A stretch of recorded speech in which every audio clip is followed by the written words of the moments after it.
Yo, yo, yo, what is up? We are back. First off, I'm sorry about the audio. Um, this is my computer audio. This is not a mic audio, it's my computer audio. I'm not at home, clearly. This is not my house. I'm in Chicago. I'm dealing with some family stuff. I saw some of y'all reached out to me. I appreciate that. Thank you guys. I wasn't gonna record for a second because I just kind of like didn't feel like it with everything that was going on. But with the trade deadline being yesterday, I could no longer sit back and watch people's opinions and not have my own opinion. So I'm here today to talk about some of the trades. I'm not going to go through every single trade today just because there was just so many and it's like 7:30 in the morning right now. But I'm going to go through some of the trades, the ones that I felt the most passionately about. So yeah, I'm going to go through some of the trades today. The first one I want to talk about is the Kings, Domantas Sabonis. They got Domantas Sabonis, Jeremy Lamb, and Justin Holiday, if I'm not mistaken. And the Pacers got, what was it? Tyrese Halliburton, Buddy Hield. I think it was some picks, whatever. I know I was arguing with people about this trade a couple of days ago because people were like, oh, I can't believe the Kings traded Tyrese Halliburton. How could they do such a thing? It's a terrible trade. When did Tyrese Halliburton become John Morant? I like Tyrese Halliburton. I think Tyrese Halliburton has a load of potential. Key word here, potential. I think he's already a really good player. I think he averaged 14 and 7 or something like that this season. Buddy Hield's been trying to trade Buddy Hield forever. But, bro, Tyrese Halliburton's potential may never become the player Domantas Sabonis is right now. We're talking about a guy who's been an all-star before, been to the playoffs before. He's averaged 18, 12, and 6. They just don't grow on trees. People averaging 18, 12, and 6 just don't grow on trees. I know people talking about his defense. Oh, he can't defend. Excuse me. I thought Tyrese Halliburton was on the team last year that had the worst defensive rating of all time either. 2. I'm not saying that, the man can't play defense. I'm just saying 18, 12, and 6 don't go on trees. If you tell me I got a guy who's going to come out there and give me 18, 12, and 6, shoot a pretty good percentage from the field, can hit a 3, not the best three-point shooter, but he can hit a 3. Great passer. Like from the 4th spot, outside of like Giannis. Who else plays the 4? Giannis. Yeah, outside of outside of Giannis, is there a better passer at the 4th spot in the league currently than Domantas Sabonis? I don't know. That's a question that I don't have the answer to. I don't know. And I would actually say probably outside of Giannis, I don't know if there is definitely a better passer from the 4th spot than Domantas Sabonis. We're talking about a guy who basically, when you look at the last 15 years of the Kings franchise, it's been putrid. Literally putrid. Like, we have human beings alive that don't remember the Kings being good. Literally. That's probably what actually was. People are to criticize everything the Kings do because the Kings usually have done things that historically have not worked out. Like, let's think about this. If we actually go back to when they traded Boogie, right? Boogie was probably the best player that they've had this decade, like the past 2 years. Obviously, hands down to Marcus Cousins. They traded him for Buddy Hield. A couple years later, you flip Buddy Hield and you get Domantas Sabonis. Domantas Sabonis has a chance to be one of the best Kings in history. I mean, I saw shout out TPJ and Glasses. I'm talking about who's the best King in history. Technically, it's Oscar Robertson. I think it was the Cincinnati Royals, which later became the Sacramento Kings. So technically, it's Oscar Robertson. Then after that, you got like Nathan Archibald, who's up there. Then after that, what you got? Mitch Richmond. You got Chris Webber. You got Peja Stojakovic, Mike Bibby. Case in point being, if he stays there and he stays healthy and continues to play, you may be looking at a guy who may go down as a top 5 King in history. Also, we have to think about this as well. Andreas Sabonis, his father, some of you guys may not remember, incredible basketball player. He came over to the NBA when he was like 30 years old. That was after 2 Achilles surgeries. And apparently, granted, I've never seen it because I've never seen the footage, but for all intents and purposes, before those Achilles surgeries, he was even colder than what he was in the NBA when he could halfway barely move. Saying that to say he played in Portland. Now, I don't know how much time Domantas spent with his father in the NBA. I don't know his age. I don't know if they, cross paths. I'm sure it does. I don't know how much he remembers about the Pacific Northwest. But what I'm trying to say is he is used to the Pacific Northwest. You played in Portland. You're now going to Sacramento. It's not like a guy who's never been used to the area. I'm sure he spent some time into the area. In the area. I'm also sure the Kings took that into consideration when making this trade. Also, you had 96 million guards on the roster. You drafted Davion Mitchell this year. You paid De'Aaron Fox and you made him your franchise guy. You don't need another guard. I like Tyrese, but you don't need more and more and more and more guards. You have to finally start to put together a team that makes sense. Do I think that this move would get them to the playoffs this year? No. But I can see the playoffs more foreseeably in their future with this move and putting Domantas Sabonis on this team than I could without Domantas Sabonis being on the basketball team. Also, a lot of De'Aaron Fox struggles may be attributed to the fact that you have another ball handling guard right next to him. You had Davion. Whereas opposed to in previous years, he had the ball a little bit more than we had the ball this year. I would say, like, Tyrese was still giving you 7 assists. If a man's giving you 7 assists, that seems to me like he has the ball a pretty good amount as well.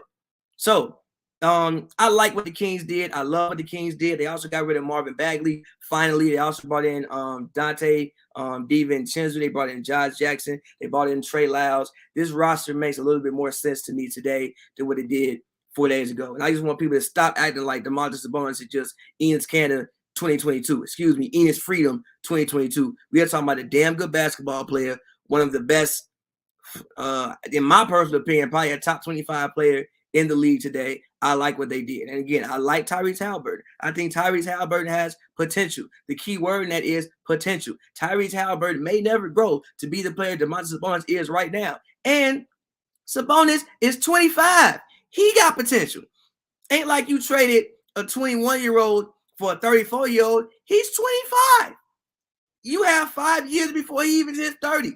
And with the way he plays the game of basketball, also judging by the way his father played the game of basketball, when he couldn't move and was still an integral piece of those late 90s, early 2000 Blazers, I think he'll be perfectly okay for a long time to come. And like I said, I also like when teams kind of lean into who they are. You know, when you look at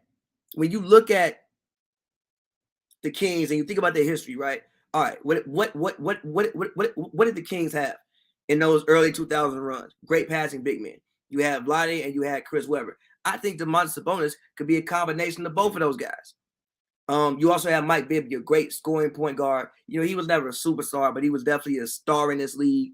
You have De'Aaron Fox. Like, I think that they're kind of leaning into the Kings' history. And again, this trade makes sense for the Kings. For the Pacers, obviously, you want to rebuild, start over. You got Tyrese Haliburton, you got Buddy Hield, you got Malcolm Brogdon, who I think contract runs out. I think his contract runs out this year. Also, Miles Turner, I think the speculation of trading him is probably gone. You have him there now. Like, and also he's not that old. He's like 25 years old. So I like what the Pacers did. It was time to just break this thing up, but that the Pacers were doing. You know, I thought that the Pacers would be they were my sleeper team this year. Clearly, I didn't know what the hell I was talking about. But they were, but also I didn't know TJ Warren wasn't going to be able to play the whole year. And basically it's probably the last we've seen of TJ Warren in a Pacers uniform.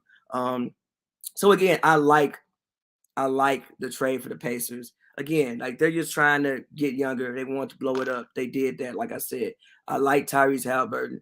I think he has potential to be a damn good basketball player. He already is a damn good basketball player. But this argument that I was seeing on Twitter when people were making it seem like this was the worst trade anybody could have made, I just didn't understand. I'm like, yo, I love the man. But when did that man become Ja Morant? That's how people was talking about. Like the Kings traded Ja Morant or something like that. But for the Pacers, I like it. For the Kings, I love it. Moving on. The Blazers. A lot of times have been about the Blazers and you know what the Blazers have done. I love what the Blazers have done. CJ and Dame probably need to be broken up a couple years ago. I think when they went to the conference finals that year was probably their complete ceiling. If I'm not mistaken, somebody got hurt, and that's the reason why they got there. I can't remember the complete details, but I think somebody got hurt. They ended up winning the series, and that's why they got there. I think they got there twice actually. But yeah, like that's was the ceiling for them. I mean, when you look at the West now with the Suns emerging, the Warriors are still there, the Grizzlies are there. If the Nuggets can get back to health, shit, the Clippers next year is going to be a team to reckon with. They were never getting back again. They were never getting back. This team had ran its course. It was time to blow it all up. And the Blazers don't want – the only thing they want are young assets and expiring contracts to get out these deals. And that's what they got. Like, I think everybody's saying, oh, terrible trade for the Blazers. No, it wasn't. You got CJ's contract off the books. You got expirings. You got Josh Hart, who I like Josh Hart. Josh Hart's a guy that you can use as a piece as you're building towards your future. He's just a winning player. Like, he's a guy, he's not gonna impress you with the numbers too much, but he will go out there and get you 13 points, 8 boards, a steal and a block, and 4 assists. You can play on my team any day, especially if you're 6'4" doing all that. So what the Blazers are trying to do, will it work? I have zero idea, but I get the concept. They're trying to fast track a rebuild, right? So you go into the summer, you take $60 million into the summer. And granted, this free agency class doesn't have too many like home run hitters, but you do have really, really good guys that you can probably bring to Portland if you overpay a little bit. Hopefully, also, you suck the rest of the season and you possibly get a number 1 pick or something like that. Hopefully, like I said, hopefully you suck the rest of the season. You get a number 1 pick. This draft seems to have some guys. You get number 1, number 5, some pick like that. I mean, you got to scout, your ass off. And that's why it's called a lottery. And also, we're talking about the Kings, going back a little bit. And people talking about, the Kings draft terribly. It's not so much that they draft terribly and develop talent terribly. It's called a lottery for a reason. If you pick in a lottery 17 years, you're going to have some missteps. You picking in a lottery too much. It's called a lottery. You really don't know. It is a lottery for a reason. You play the lottery. Someday you may win $100. One day you may win 5,000. One day you may win the Mega Millions. But it's called a lottery for a reason. If you pick there 17 times, I promise you're going to make some mistakes. Same way if you pick anything, however many times, I promise you're going to make some mistakes. So the Blazers, I would urge you need to hit on your pick. I would urge you to do your due diligence when you scouting. I would urge you to do your due diligence when you scouting. But I like the trade from the Blazers aspect. For the Pelicans, I mean, I've said even when I saw them play against the Clippers, when Jonas had that 47 point, I think it was 47 point, something like that, point game against the Clippers when he hit all those threes earlier in the season. If Zion can come back, and I'll say it again, if Zion can come back, probably this season is a watch, so you look towards next year. If Zion can come back and be healthy, I mean, you got some with this team, man. You got CJ, you got Brandon Ingram, you got Herb Jones, you got Zion, and you got Jonas. Like, you really got a formidable team there that can compete in the West. Like, it's so many times in which when I watch the Pelicans this year, I'm like, man, if Zion was in this position, it would be such a better team. Sometimes you just need that bowling ball that can just get to the rim at will. Sometimes you need that, and that's what they're missing right now. But if Zion can come back and play, they got something. I won't say that they'll be a championship team, but when you look at what Memphis is doing, with their guys and the collection of what they're putting together, I think that, again, if Zion can come back and play and be healthy and have a full healthy season, I think that next year the Pelicans can do something like what the Grizzlies are doing this season. So yeah, I like it for them. Great change of scenery for CJ. Takes the pressure off Brandon Ingram. Probably slides Devontae Green to the bench. He hasn't been playing the best this season. But yeah, I like the trade for them as a whole. Moving along, I think the big trade everybody was talking about is James Harden, Ben Simmons. Finally, the deal gets done. Also, along with Ben Simmons going to Philly, and now we know with Ben Simmons going to the Nets, you have one Seth Curry, you have Andre Drummond, and you have, if I'm not mistaken, 2 first-round picks. Well, no. Yeah, 2 first-round picks going to Brooklyn, and James Harden getting sent to Philly. From the Philly aspect, I get it. Number one, they've been trying to trade for James Harden for 2 years. They have been trying to trade Ben Simmons for James Harden for literally like 750 days. Literally. Like, we got to remember when Harden and Nissy got traded to the Nets, Ben Simmons said, man, yeah, I was scared about getting traded. I'm just happy I woke up and I'm still a Sixer. So they've been trying to trade him for James Harden, who is their guy, clearly is their guy, Morey's guy, for literally 2 whole seasons. Literally 2 seasons. They've been trying to do this. They finally get their guy, and it makes sense with their window, right? And B has already had his health concerns throughout his career. So you don't know how much, and he's creeping towards 30. Like, any moment with Embiid, back could go bad, knee could go bad, you don't know. So when you have Embiid playing at an MVP level, playing like the best player in the league, playing like the best player in the world right now, you have to surround him with what you think is a talent immediately that will help you get a championship. Like, every year, there's really only about 4 teams maximum every year that have a solid chance of actually winning a championship. I even thought that the Sixers had a chance of getting to the conference finals with the way Embiid was playing without a trade. Now you put James Harden there. Obviously, they're going to have some things to work through. They kept Tyrese Maxey. They kept Matisse Thybulle for defense. I was worried that they would give up too much. I don't like giving up Steph Curry, but you do what you have to do to bring in James Harden. Like, you bringing in James Harden. I also saw a stat that said, I think if they keep averaging 20 and 10, as in Embiid averaging 20 and 10 and Harden averaging 20 and 10, should be the first duo since Oscar Robertson and Jerry Lucas to both average 20 and 10. And that happened in the 60s. This is 2020. So, I mean, you talk about, again, bringing a guy like James Harden over. I know he's been having a you can say he's having a down season, but he's still almost averaging a triple-double. So you can say he's having a down season, but he's still almost averaging a full-length triple-double. So for them, man, I think it will take some time for them to get it a little bit together. Obviously, like, Embiid may have the ball a little bit less. Also, Harden's going to have to figure out what he's going to do when Embiid has the ball. Is he just going to stand there?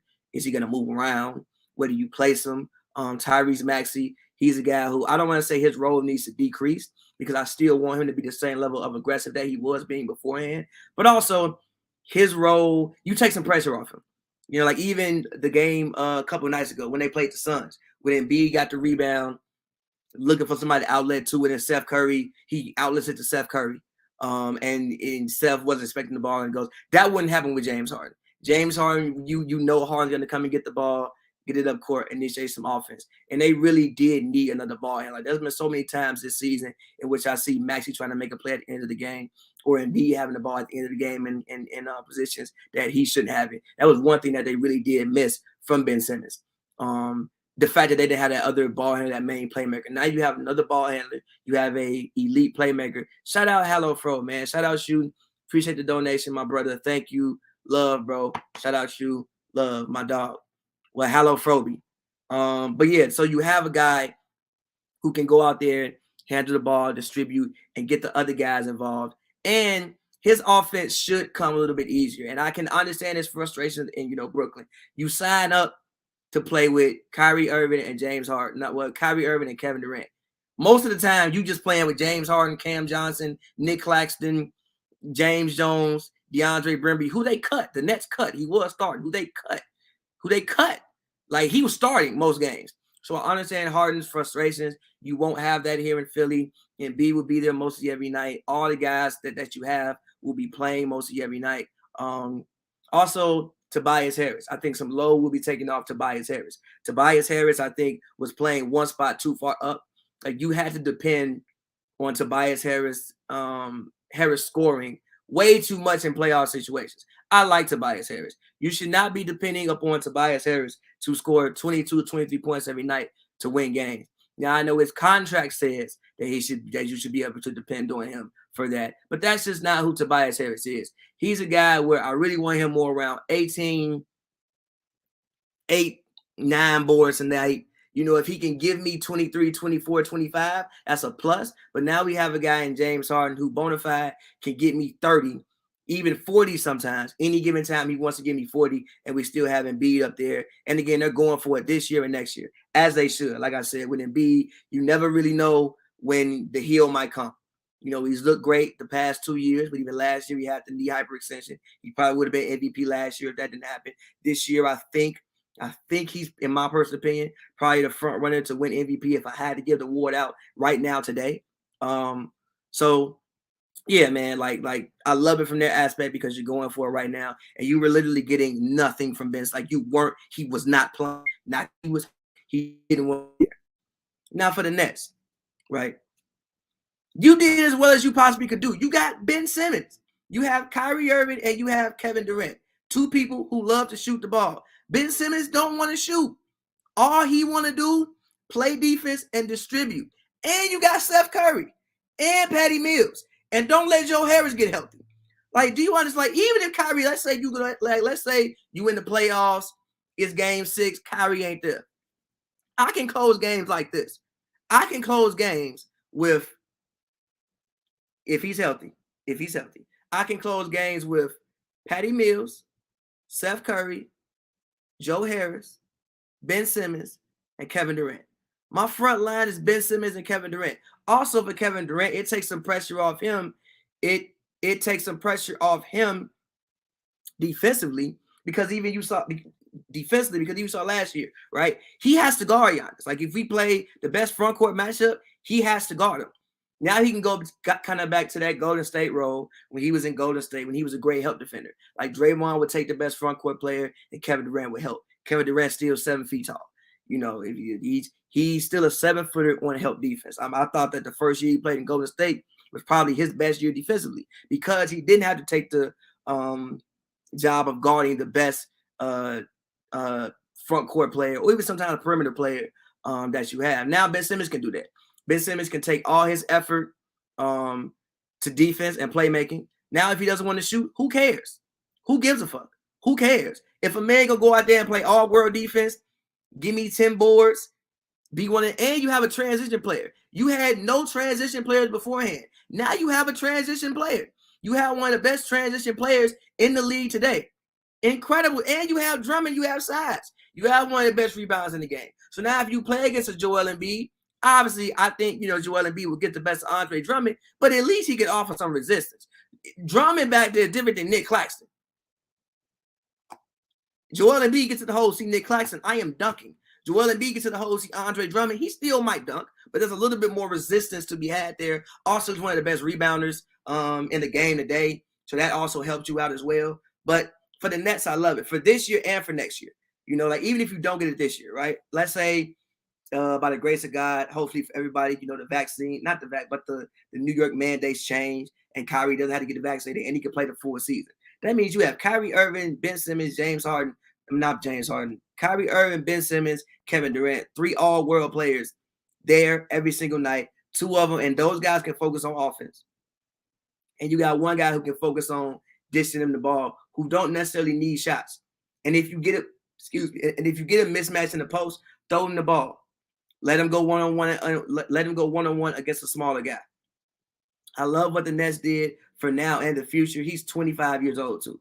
He's only 25 years old. So I think your window even increases. Whereas opposed to with James Harden, you had guys who are all closer to 30.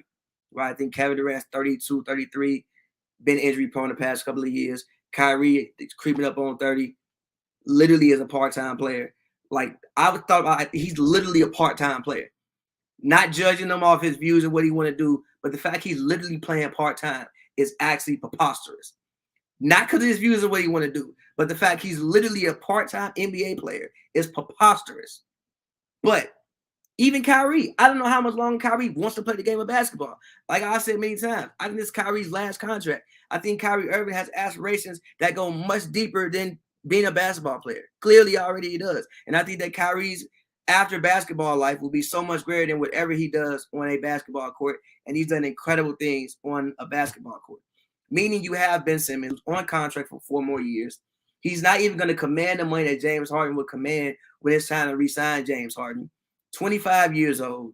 I think hasn't even hit his prime yet. I think he's still figuring out what to do on a basketball court. So you've extended your window if you're the Brooklyn Nets. I love this trade for both teams. And I hope if they can meet at some point in time in the playoffs, this is one of the very few trades when I think both teams win. Actually, this trade deadline, I think a lot of teams made trades where both teams win. Even a team like when the Mavericks and the Wizards, Porzingis was traded for David Bertans and Spencer Dinwiddie. I like that trade for both teams as well. Mavericks side, you had KP spending all his money on KP, and he isn't there most of the time. Then KP has a bone bruise right now. Now, could that have something to do with the trade? I don't know. We see Kendrick Nunn has a bone bruise. Kendrick Nunn literally ain't played the whole season with a bone bruise. So, KP is already a guy. He's had the ACL. I think he had a meniscus injury as well when he got to Dallas. If I'm not mistaken, he had a meniscus injury. So he's definitely had knee problems already, and he's 7'3", and you're paying him XYZ amount of dollars. Getting David Bertans in, who, for the way that the Mavericks want to play basketball, with basically spreading the court and letting Luka create, David Bertans is actually probably a better option for them than Porzingis. Now, I do think you will miss Porzingis defensively. But the thing about that, I said about the Mavericks at first was, Luka's second year, I think it was, they had the league's best offensive rating of all time. I believe now, obviously you need, defense wins championships, offense, whatever. you need to do something historic to win. If you have the best offensive rating ever, lean in on that. That's historic. You had 118 offensive rating. Lean in on that. And I think this is the Mavericks leaning in and going back to offense. Like, yes, KP is probably better for your team defensively. But again, KP is not just a spot-up shooter.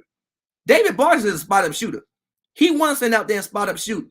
You got Luka penetrating, dishing. Now you got Maxi Kleber. You got Bartons. You got Dorian Finney-Smith. You got, and then at your guard spot, Jalen Brunson having an incredible season. He might command more money than what you're willing to give on the open market. Even still, let's think about it from this year.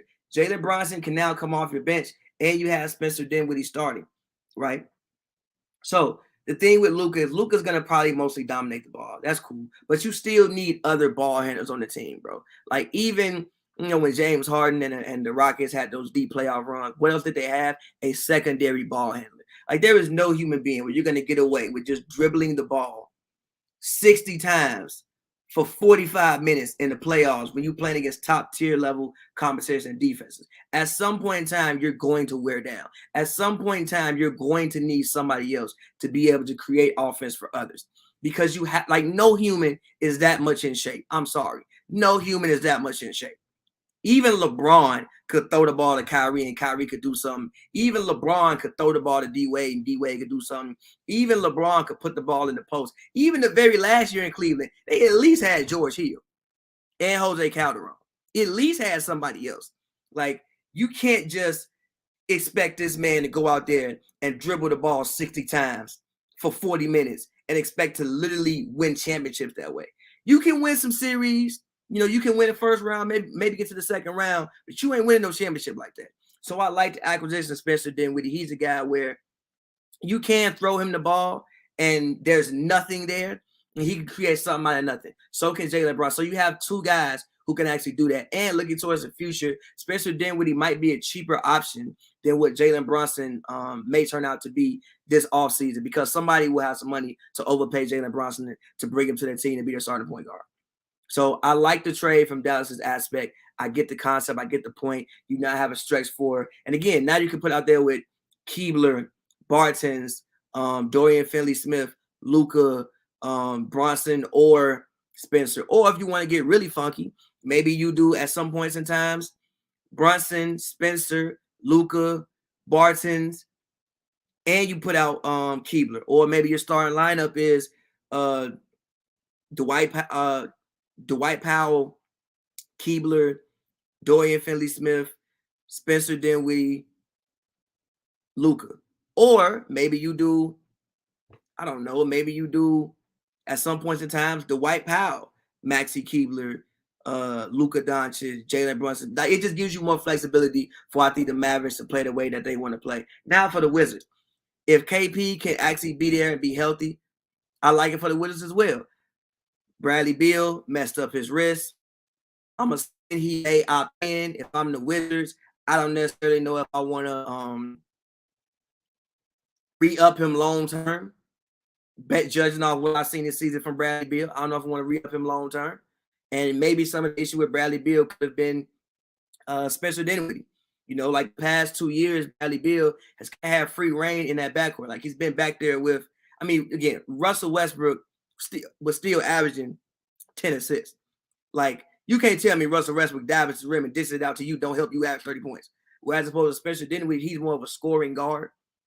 He's not the creator that Russell Westbrook is. Even John Wall, when he was there, he was a guy who was more of a creating guard than was a scoring guard. So maybe, the pairing of Spencer and Bradley kind of caused some troubles for Bradley. But regardless of what it is, he didn't have the type of year that he's been having the past 2 years. So you go in the open market, maybe he don't get the same money that he was looking for. Maybe he does, but maybe he doesn't get that money. So maybe he opts in, and next year you want to run out a lineup of Porzingis, Kuzma, whoever at the 3, pick somebody. Maybe you do Cody Kisper. Maybe you do KCP. I think KCP's contract runs out though. So so whatever, Cody Kisper, Bradley Beal, pick somebody at the point guard position. So I like the trade for them. Again, if KP can come in there and bring you something, I think it gives you, 2 good co-stars, 1 all-star, 1 borderline all-star level player. So I like the deal from for them in that aspect. I think having a front line of KP and Kuzma is solid. Creates driving lanes for Bradley Beal.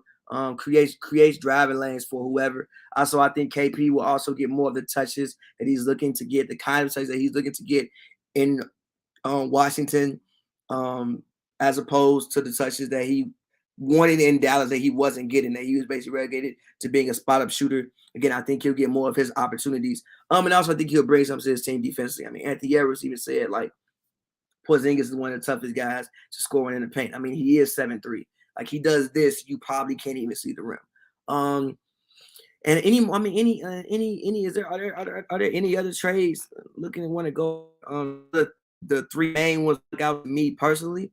Tell me, put any others in the chat if you want me to discuss them while I'm still on. Got a couple more minutes here. I'm looking through my group chat to see if there are any more trades that I felt made a huge. The Bucks picking up Serge Ibaka. They picked up Serge Ibaka and they lost Pat Connaughton. But there was a guy who played today, who I hadn't seen play, who looked like he could shoot. And if he could shoot, then that could lessen the blow of losing Pat Connaughton. I'm trying to find his name. Click on. I don't pronounce his name. I want to show the man some respect. His name was. His name. Literally had never seen the man play until today. His name was Lindell Whittington. I mean, he was 1 for 2 from 3. Yeah, I mean, if he can come in and shoot, I mean, you also still have Wesley Matthews. You do also hopefully have George Hill coming back, but you bring in Serge. You know, I think bringing in Serge is probably the best you could do stylistically. After losing Brook Lopez, hopefully he can come back for the playoffs. But if he can't, at least you still have Serge Ibaka, who's a proven veteran, can also stretch the floor. He's not the shot blocker he once was, but he's not chopped cheese. He's not chopped cheese in the paint either. So I think that's a good deal for the Bucks. And to me, still, I think the Bucks are the favorites, and everybody else is kind of falling in line. But I do still think the Bucks are personally my favorites to come out of the East. But the road definitely just got harder. LeVert to the Cavs, another one I like. I like LeVert to the Cavs. LeVert gives the Cavs something. I don't think they had like a fucking player. Right? Like something you can just throw the ball to, be like, all right, fuck it, make something happen. Like that was one thing that you did have with Colin Sexton. Colin Sexton, you could just throw the ball to him, be like, all right, bro, figure this out. I like Garland. I don't think Garland has that fucking element to him though. Yet I think Garland has a very, pure point guard element to him. But I don't think he's a guy that you just everything is going to hell. I'm gonna throw you the ball and you just a wild card. Like LeVert is a guy who he might score 15, he might score 40. You saw him do it when he played with the Pacers on the Lakers. Now it wasn't Lakers, everybody scored 40 on the Lakers. But he might go out there and do that. And I think that's huge for them because he really can't be schemed for because he's a wild card. Like you know what he do. He's one of those guys who, like a Jamal Crawford, like a Jordan Clarkson, like a Colin Sexton. I said one thing I think they missed with Colin is like a guy, like I said, a guy who just go out there and just fuck it. Everything's breaking down. 7 seconds left on the clock. I'm gonna throw you the ball, bro. You figure this out. Create some type of bucket. The Lakers, I do want to speak on the Lakers. I think for the Lakers, no deal might turn out to be the best deal because now they can just focus on playing basketball. You have who you have. Ain't no help coming. You can think about, but ain't nobody gonna get in the buyout more. Ain't no Tristan Thompson, ain't no Dennis Schroeder, ain't no Gordon Dragic, ain't none of them guys gonna improve your team exponentially that much. Right. So now for the Lakers, you can kind of just focus on basketball. The guys in the locker room can focus on how to just make this thing work. I mean, look, it's not over with. Still got 30 games left. I know it looks bleak. Do I think they're a championship team? No. But I do think that they have the pieces and the players and the potential firepower to at least make a run at it. So, like I said, I don't know how many more of these I'll do while I'm in Chicago. I'm dealing with, family stuff, heavy stuff. But I did want to come on and give my trade deadline thoughts. I could no longer sit on the side and watch. I had to come and give my trade deadline thoughts. So, yeah, man, Paris Daily Takes. Also, make sure y'all go stream Soft Lips. It's been getting 1,000 streams every day on Spotify. Shout out Shaw a year after it came out. So shout out to all y'all for that. And yeah, man. Till next time, Paradise Takes. Shout out y'all.